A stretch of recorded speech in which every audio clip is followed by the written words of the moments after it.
Pinag-usapan nga ngayon sa social media at sa iba't ibang artikulo ang naging post at pahayag nitong si Catriona Gray matapos nitong ihayag sa social media ang nangyari sa kanya sa London na ikinatroma ng 2018 Miss Universe.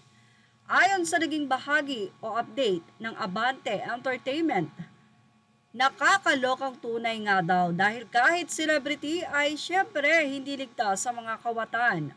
Paano ba naman kasi ay nanakawan nga sa London itong si Catriona Gray? Traumatizing, ganyan nga ang inilarawan ni Catriona sa nangyaring trahedya sa kanyang sinapit sa London. Ito'y matapos basagin ang rear window ng kanilang sasakyan at nakawin ang kanilang mga gamit. Sa kanyang Instagram, ibinahagi ni Kat ang litrato ng kanilang sasakyang basag ang bintana. Say pa ni Kat, robbed in the middle of London, whilst stopping for lunch on the way to the airport. Our passport and belongings are gone. Wala pang ibang detalye si Kat sa mga naganap matapos ang pagnanakaw, ngunit maaalalang ibinahagi niya na nagbakasyon sila sa UK kasama ang kanyang pamilya. In the UK for a very special trip for my papa. We're road tripping from London through Scotland and back.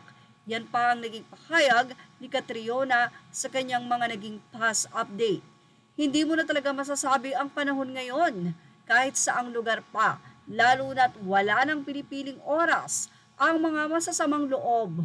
Importante na palagi tayong mag-iingat upang maiwasan ang mga di magandang karanasan na tulad ng kay Catriona Gray.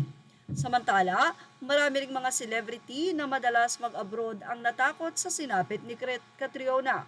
Ang hirap pa naman daw na mawalan, lalo na ang passport. For sure raw ay may madidelay o ang alis sa London nila Catriona at ng kanyang mga kasama dahil nga nasama sa mga ninakaw ang kanilang mga passport. Nako, mahirap nga yan. Well, sa ngayon ay wala pang ang update si Catriona Gray kung ano na nga ba ang nangyari. Pero for sure, ito ay inaayos na ng mga otoridad. So about naman sa passport, baka naman pwede silang bigyan ng consideration dahil nga doon sa nangyari.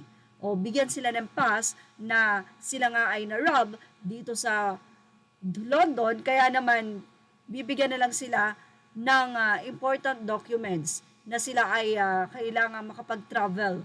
So yun for sure ang inaasikaso ngayon ng Miss Universe 2018 Catriona Gray. So hindi lamang po talaga dito sa Pilipinas ang maraming masasamang loob. Kaya naman importante talaga na bago umalis ay humingi ng dalangin.